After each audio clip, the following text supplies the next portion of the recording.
कहानी की शुरुआत में हम एक स्टूडेंट को देखते हैं जिसका नाम ताइजू है। वो अपने क्लासमेट सेनकू इशिगामी को बोलता है, अरे सुनो सेनकू, मैंने मन बना लिया है। मेरे अंदर जो 5 सालों से यूजिरिहा के लिए जो फीलिंग्स दबी हुई थी उसे मैं बताने वाला हूँ। ओह अच्छा, आखिरकार तुम्हें थोड़ी अक्ल तो आई। मैं इसके लिए तुम्हारा दिल से हौसला बढ़ाऊंगा, यही साइंस लैब में रहकर। ओह सच में, तुम्हारा थैंक यू मेरे यार सेनकू। अपना मुंह बंद रखो, मैं तुम्हारे लिए कुछ नहीं करने वाला बेवकूफ। फिर सेनकू उसे एक पोर्शन देता है और बोलता है, इसे प्यार की घुट्टी कहते हैं, इसे पियो और अपने प्यार का इजहार कर दो। लेकिन ताइजू उस पोर्शन को गिरा देता है। तुम्हारा थैंक यू सेनकू, पर मुझे इसकी जरूरत नहीं है। जब वो चला जाता है तो सेनकू अपने क्लासमेट्स को बताता है कि ये सिर्फ एक गैसोलीन था। भाई कैसा बंदा है ये, अपने दोस्त को गैसोलीन दे रहा था। ताइजू देखता है कि यूजिरिहा एक पेड़ के नीचे खड़ी है। यूजिरिहा सॉरी, तुम्हें इंतजार करवाया। तो बात क्या है ताइजू, तुम मुझे क्या बताना चाहते थे? उसके दोस्त ऊपर से बेट लगा रहे होते हैं। 100 की शर्त वो उसे रिजेक्ट करेगी, 300 की शर्त वो उसे लात मारेगी, 500 की शर्त वो उसे पक्का थप्पड़ मारेगी, 10,000 की शर्त वो पक्का मान जाएगी। सुनो यूजिरिहा, मैं तुमसे कुछ कहना चाहता हूँ। लेकिन इससे पहले वो कुछ बोलता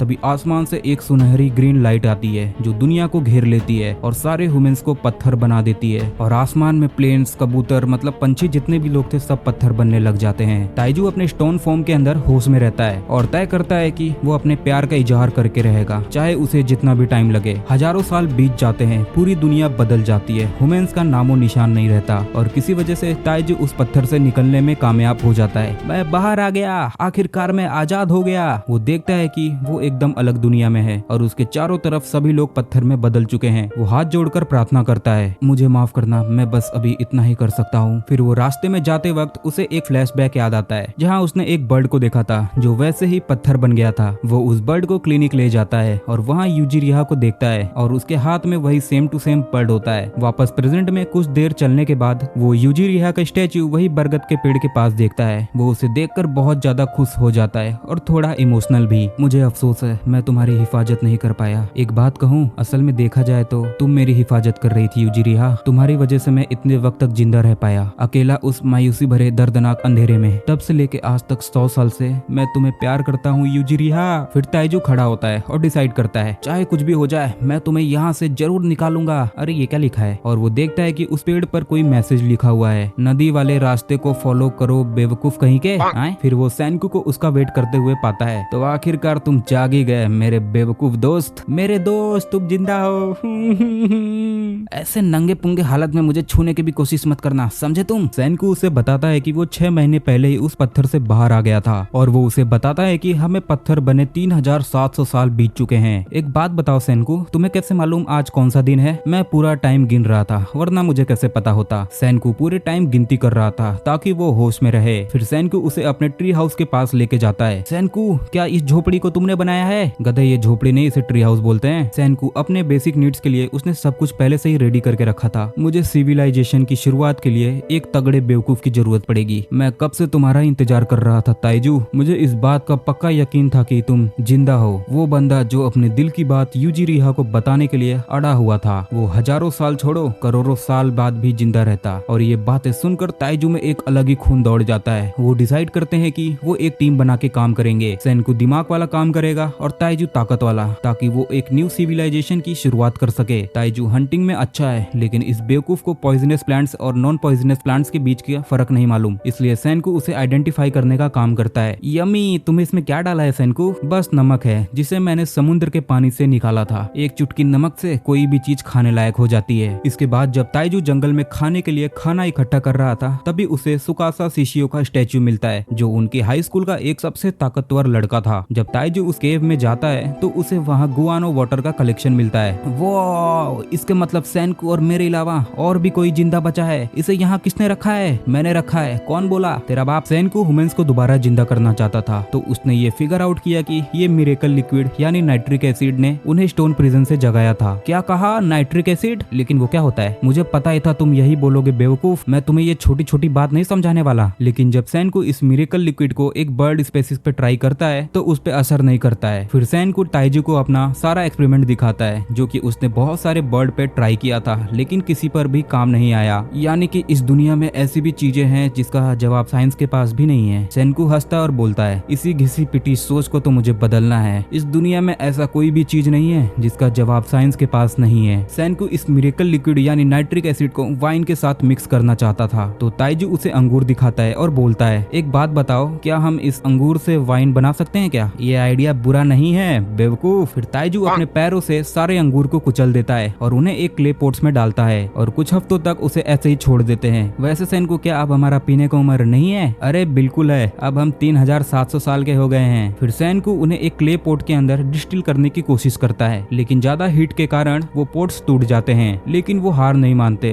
वो फिर से शुरू करते हैं। वो दोनों दिन रात मेहनत करते हैं, चाहे सर्दी हो या बारिश हो, वो लोग अपना काम जारी रखते हैं। और भाई हम देखते हैं कि ताइजू का दाढ़ी वाड़ी उग जाता है, तो सेनको उसके दाढ़ी को किसी चीज से काट देता है, जिससे कि उसके मुंह पर बहुत सारे फोड़े उग जाते हैं। और फाइनली 1 साल की मेहनत के बाद वो एक वर्किंग सोल्यूशन बना लेते हैं और वो उसे एक बर्ड के ऊपर ट्राई करते हैं और वो स्टोन बर्ड जिंदा हो जाता है। और अपनी मेहनत को कामयाब होता हुआ देखकर वो दोनों बहुत ज्यादा खुश हो जाते हैं। फिर सेनको ताइजू से बोलता है, अब तुम किसे जगाना चाहते हो? तुम तो जानते हो मेरा जवाब क्या होगा। ताइजू सेनको को उसी पेड़ के पास लेकर जाता है जहाँ पर यूजिरिहा का मूर्ति होता है। फिर वो यूजिरिहा से माफी मांगता है, मुझे माफ करना यूजिरिहा, मैं तुम्हें अभी तक बाहर नहीं निकाल पाया। फिर सेनको यूजिरिहा के पास जाता है उसे उस मूर्ति से बाहर निकालने के लिए। रुक जाओ सेनको, यूजिरिहा ने कपड़े नहीं पहने हैं, हमें पहले इसे कपड़े पहनाना होगा। फिर ताइजू उस मूर्ति को उठा करके कैंप के पास लेकर जाने लगता है। क्या तुम्हें वो मूर्ति भारी नहीं लग रही है? क्या तुम यूजिरिहा को मोटी बोल रहे हो? मेरा मतलब वो नहीं था बेवकूफ। लेकिन जब वो लोग वहाँ से जा रहे होते हैं तभी वहाँ पर एक शेर आ जाता है। सेनको बोलता है कि जू से भागे हुए लायंस स्टोन वर्ल्ड में फूड चेन के टॉप पर आ गए हैं और शायद वो भी हमसे डरते हैं क्योंकि अभी तक उन लोगों ने इंसान को नहीं देखा है। लेकिन तभी ताइजू यूजिरिहा का मूर्ति सेनको को दे देता है। तुम भाग जाओ सेनको, मैं तुम्हें मरने नहीं दे सकता क्योंकि इस पूरी दुनिया में साइंस के बारे में सिर्फ तुम्हें ही मालूम है। लेकिन सेनको कहता है, तुम्हारे पास ताकत है और मेरे पास दिमाग। इस सिविलाइजेशन की शुरुआत के लिए हम दोनों को जिंदा रहना जरूरी है, तो इसलिए अभी हम दोनों को भागना होगा। फिर वो दोनों वापस से भागना शुरू कर देते हैं और उनको बचाने का जब कोई ऑप्शन नहीं मिलता है तो वो उसी मूर्ति के पास जाते हैं जिसे हमने कुछ देर पहले देखा था, उनके हाई स्कूल के समय का सबसे खतरनाक और ताकतवर लड़का सुकासा शिशियो। फिर ताइजू उसके ऊपर मिरेकल लिक्विड गिराता है और सुकासा उस पत्थर से आजाद हो जाता है और आजाद होते ही वो सारे शेर पर मुक्के की बारिश कर देता है और उसे देखकर सारे शेर वहाँ से भाग जाते हैं। लेकिन एक शेर को वो मार देता है। तुम मुझे बाकी की बात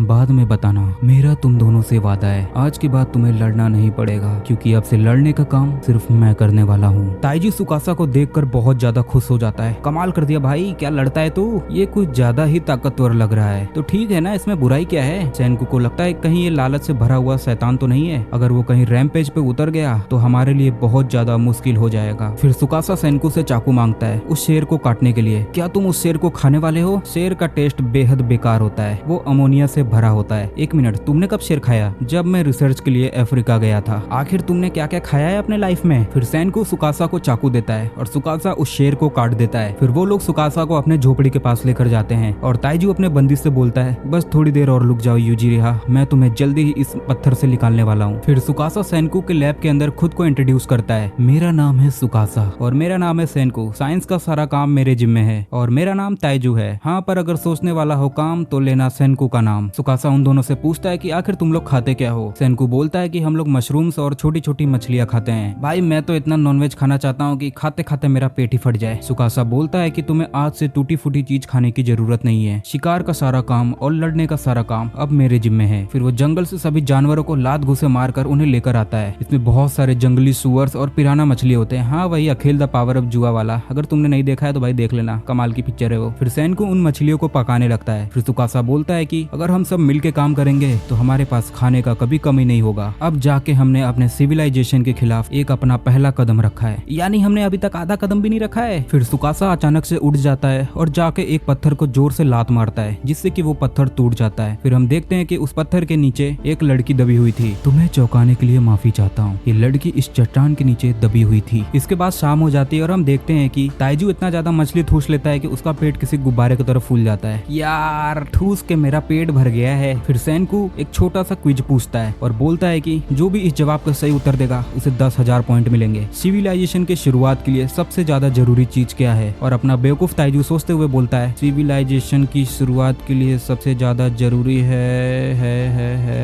एक स्मार्टफोन। एक स्मार्टफोन होगा तो अच्छा होगा। तुम्हारी अक्ल क्या घास चरने गई है बेवकूफ? फिर सेनको इसका सही जवाब बताता है। इसका सही जवाब है चौक। अरे ये तो वही चीज है ना जिससे टीचर हमें मारती थी दूर से। क्या अब हमें स्कूल जाना होगा इसे लेने के लिए? जिसे सुनकर सेनको भाई अपना पूरा गुस्सा खो देता है। फिर सेनको नदी में से एक शेल्स को उठाता है और बोलता है कि कि अगर हम इसे मसल कर चकनाचूर कर देंगे तो इसमें से चूना निकल जाएगा। फिर अपना ताइजू बहुत तेजी के साथ सेल्स को इकट्ठा करना शुरू कर देता है। भाई जितने भी मजदूरी वाला काम रहता है ना, ताइजू उसे करने के लिए एकदम आगे खड़ा रहता है, ये तो मानना पड़ेगा। और हम देखते हैं कि कुछ ही देर में ताइजू बहुत सारे सेल्स को इकट्ठा कर लेता है और उन्हें तोड़ तोड़ के उसका तेल निकाल लेता है। I mean, उसमें से चूना निकाल लेता है। फिर सैन को उस चूने का यूज बताता है। वो बताता है कि इसे हम फार्मिंग में यूज कर सकते हैं और कंस्ट्रक्शन में भी यूज कर सकते हैं। फिर ताइजू नंगा पुंगा होकर वापस से नदी में कूद जाता है कुछ इकट्ठा करने के लिए। सैनको ने उसे भाई कुछ बोला था लाने के लिए, मुझे नहीं मालूम क्या बोला था। अगर इस दुनिया में कोई बीमार पड़ गया तो उसका खेल खत्म हो जाएगा और हमें उन कीटाणु से बचाने के लिए हमें ये पत्थर काम आएगा जिसका नाम है डॉक्टर स्टोन। और उन लोग ने जो चूना निकाला हुआ था वो इसी पत्थर के ऊपर लगाते हैं। सैनको,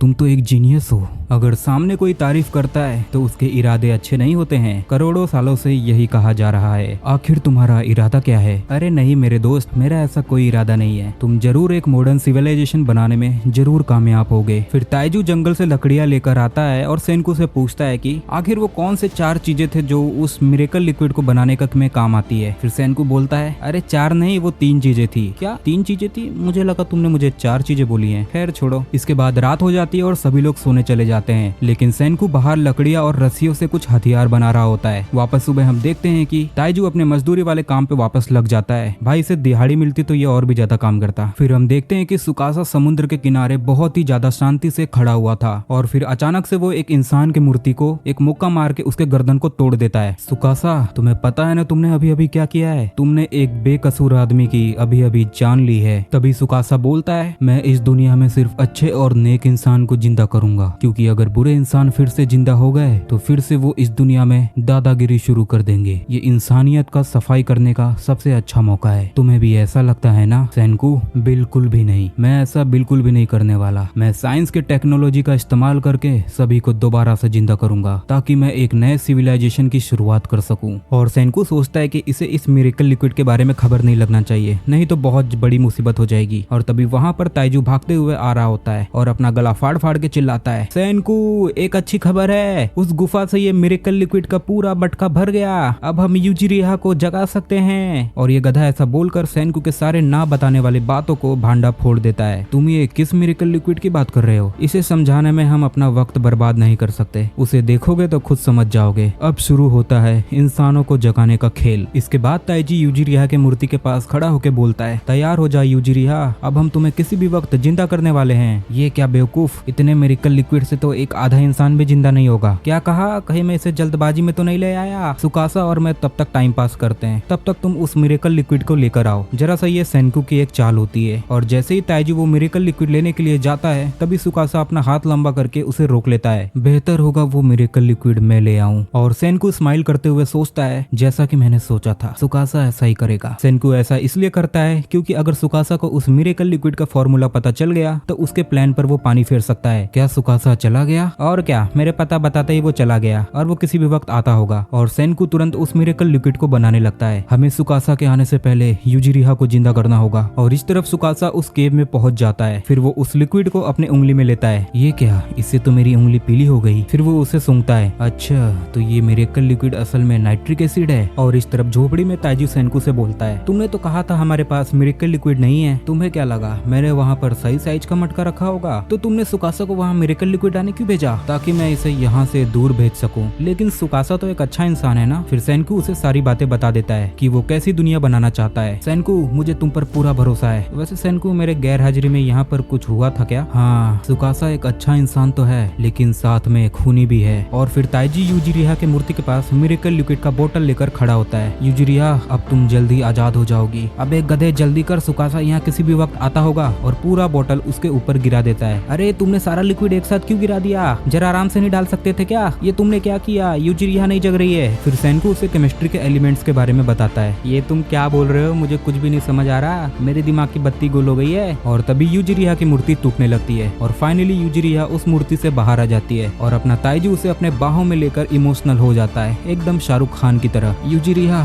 क्या तुम मुझे सुन सकती हो? क्या ये तुम हो ताइजू? मुझे माफ करना यूजिरिहा, मैंने तुम्हें 3700 साल तक इंतजार करवाया। मुझे नहीं मालूम यहाँ क्या हो रहा है? मैं अभी अभी जागी हूँ ना। सॉरी, मैं तुम दोनों को यहीं बीच में रोक रहा हूँ, पर तुम्हें सुकासा के आने से पहले यहाँ से जाना होगा। तुम्हारे पास दो ऑप्शन है। ऑप्शन नंबर 1, तुम दोनों को यहाँ से जल्दी भागना होगा। प्लान नंबर 2, हम तीनों को मिलकर सुकासा का सामना करना होगा सिविलाइजेशन के बने हथियारों से। मैं तुम्हारा साथ दूंगा सेनकू, मुझे कम मत समझना। मुझे नहीं पता यहाँ क्या हो रहा है, पर मैं भी तुम लोग का साथ दूंगी। और तभी वहाँ पर सुकासा आ जाता है। सेनकू, अगर मुझे कुछ हो जाए तो यूजिरिहा का ख्याल रखना, मैं सुकासा को रोकने जा रहा हूँ। अरे ये गधा क्या कर रहा है? इसने एक शेर को अभी अभी मारा है, वो इसे मार मार के भरता बना देगा। तभी सेनकू एक तीर कमान से सुकासा के ऊपर हमला कर देता है, लेकिन सुकासा उसे डॉज कर देता है और ताइजू को एक जोरदार लात मारता है, लेकिन ताइजू उसके अटैक को अपने हाथों से ही रोक देता है। तुम वो पहले इंसान हो जो मेरे किक को रोकने में कामयाब हुए हो। उससे भी दिलचस्प बात यह है कि तुमने मुझ पे हमला क्यों नहीं किया? तुम मुझे चाहे जितना भी मार लो, पर मैं तुम्हें मूर्तियों को तबाह करने नहीं दूंगा। एक मिनट, तुम मुझे मारोगे भी नहीं और मुझे रोकोगे भी, सही कहा ना? हाँ, मैं तुम्हें रोकूंगा।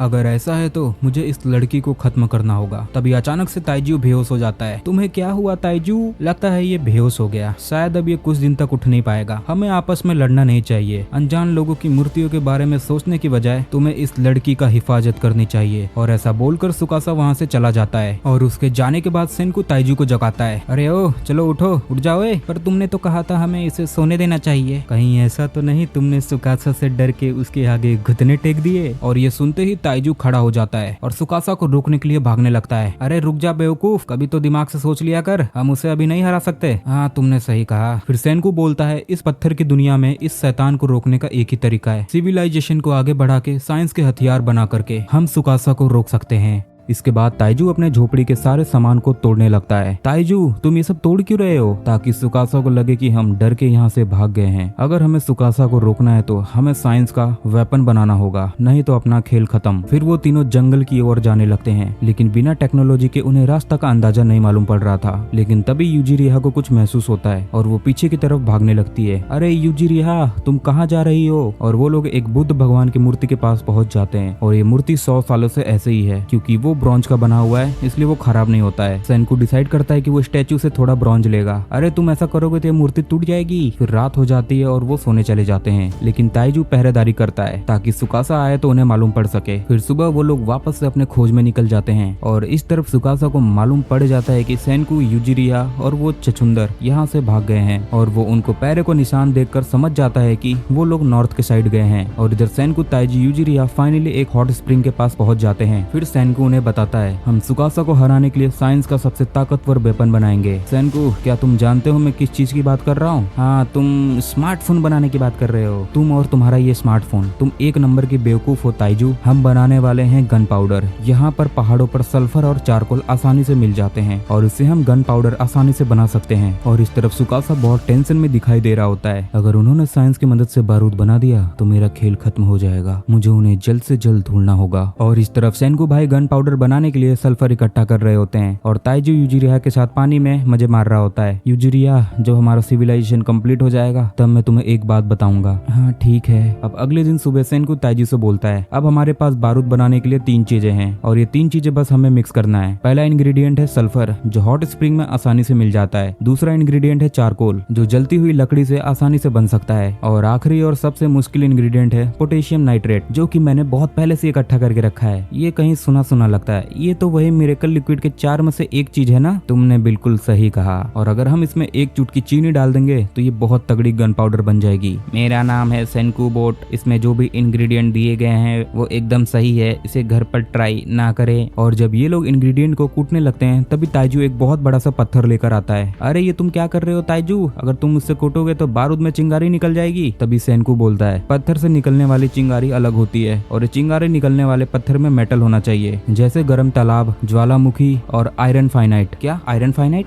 और तभी ताइजू जोर से उस पत्थर को उस पत्थर के ऊपर पटक देता है, जिससे कि चिंगारी निकलने लगती है और एक धमाका हो जाता है। और इस धमाके से सेनकू काफी ज्यादा खुश होता है क्योंकि उसका मिशन कामयाब हो जाता है। तो क्या हम इस बारूद से सुकासा पर हमला करेंगे सेनकू? नहीं, हम सौदा करेंगे क्योंकि सुकासा एक बुरा इंसान नहीं है। और इस तरफ सुकासा सेनकू का पीछा कर रहा होता है और सोच रहा होता है, अगर सेनकू ने बारूद बना लिया होगा तो मुझे सेनकू को जान से मारना होगा। और ये लोग इधर पर आग बुझा रहे होते होते हैं ताकि इस धुएं से सुकासा इन्हें ढूंढ ना ले। और तभी ये लोग देखते हैं कि जंगल से कोई धुएं का सिग्नल दे रहा होता है और ये देखकर तीनों एकदम शॉक हो जाते हैं। कहीं सुकासा ने हमें ढूंढ तो नहीं लिया? नहीं, सुकासा अलग डायरेक्शन में है। इसका मतलब साफ है, हमारे अलावा इस स्टोन एज में और भी लोग हैं। और ये सुनकर ताइजू और यूजिरिया आग बुझाने जाते हैं, लेकिन तभी सेनकू बोलता है कि सिग्नल को और तेज कर दो, लेकिन इससे सुकासा इन्हें आसानी से ढूंढ लेगा। फिर सेनकू इन लोगों को लकड़ियां लाने के लिए जंगल में भेज देता है और तभी सुकासा ये धुआं देखकर समझ जाता है कि सेनकू ने बारूद बना लिया है और धुएं की ओर बढ़ जाता है। और रास्ते में उसे यूजिरिया मिल जाती है तो सुकासा उसे बंदी बना लेता है। तो तुम्हें पता चली गया सुकासा कि मैं बारूद बना रहा हूँ, पर मैं तुम्हें किसी भी कीमत पर बारूद नहीं बनाने दूंगा, नहीं तो ये पूरी दुनिया पहले की तरह गंदी हो जाएगी। क्या तुम मुझे रोकने के लिए मार दोगे सुकासा? हाँ, मैं तुम्हें मार दूंगा, लेकिन तुम्हें मारने से पहले तुम्हें मुझे मिरेकल लिक्विड का फॉर्मूला बताना होगा, वरना मैं इस लड़की को मार डालूंगा। तुम्हें जो करना है वो करो, पर मुझे इससे घंटा भी फर्क नहीं पड़ता है। लेकिन तभी सुकासा यूजिरिया पे हमला कर देता है, जिसे देखकर सेनकू बहुत ज्यादा डर जाता है। सेनकू, जितना बेवकूफ मैं दिखता हूँ उतना मैं हूँ नहीं। अगर तुम्हें फर्क नहीं पड़ता, तुमने यूजिरिया को दफनाया क्यों नहीं, ताकि इसे कोई भी बंदी नहीं बना पाता। सेनकू, जिनके दोस्त होते हैं वो हमेशा कमजोर हो जाते हैं और इसीलिए मेरा कोई दोस्त नहीं है और इसीलिए मैं बहुत ज्यादा ताकतवर हूँ। तभी यूजिरिया सुकासा का वो हथियार अपने गर्दन पे रखकर कहती है, सेनकू, चाहे कुछ भी हो जाए लेकिन इसे वो फॉर्मूला मत बताना। और ये सुनकर सेनकू बहुत ज्यादा पसीना पसीना हो जाता है और एक एविल जैसा स्माइल करता है और सुकासा को फॉर्मूला बताने लगता है। मिरेकल लिक्विड को बनाने के लिए 70% नाइट्रिक एसिड और 30% अल्कोहल मिला दो, लेकिन ध्यान रखना क्वांटिटी हल्का सा भी कम ज्यादा नहीं होना चाहिए, नहीं तो ये काम नहीं करेगा। और यहाँ पर ताइजू लकड़ियों को ढूंढते समय 3 सिग्नल देखता है और तभी हम एक लड़की को देखते हैं जो कि धुएं का सिग्नल दे रही होती है। और यहाँ पर सुकासा यूजिरिया को ढकेल देता है और सेनकू की तरफ आगे बढ़ता है उसे मारने के लिए। और तभी हम सुकासा का फ्लैशबैक देखते हैं। सुकासा 5 साल की उम्र से ही साइंस का दीवाना था, इसलिए उसके फादर अपना गाड़ी बेच के सुकासा के लिए एक परफेक्ट साइंस लैब बनाते हैं। इसके बाद सेनकू हर रोज अलग अलग पार्क में एक्सपेरिमेंट ट्राई करता था और जब एक दिन सेनकू पार्क में एक नया एक्सपेरिमेंट ट्राई करने जाता है तभी वहाँ पर कुछ हाई स्कूल के लड़के सेनकू का वो एक्सपेरिमेंट तोड़ने लगते हैं और ये देखकर ताइजू उन तीनों से लड़ने लगता है और सेनकू का बुरा हाल हो जाता है। और अगले दिन सेनकू एक डिवाइस बनाकर उन तीनों को एक जोर का झटका देता है और फिर ताइजू सेनकू की बताई हुई चीजों को लेकर आता है, जिससे कि सेनकू एक रॉकेट को बनाता है, लेकिन वो रॉकेट तुरंत फुसकी हो जाती है। और ऐसे ही 5 साल बीत जाते हैं और अब जाके इनके टीम में यूजिरिया शामिल होती है, जो कि क्राफ्ट में बहुत ज्यादा एक्सपर्ट है। और सेनकू के कहने पर यूजिरिया 3 पपेट डॉल बना देती है जो कि इनकी तरह लग रही होती है। और फिर सेनकू इन तीनों डॉल को अपने रॉकेट में डालकर वो रॉकेट लॉन्च कर देता है और ये रॉकेट इस बार एटमॉस्फेयर को क्रॉस कर देता है और बीच में ही ब्लास्ट हो जाता है। लेकिन इस बार सेनकू पूरे तरीके से फेल नहीं होता है, क्योंकि वो तीनों डॉल स्पेस में पहुंच जाते हैं और सेनकू का यही सपना होता है, स्पेस में जाने का।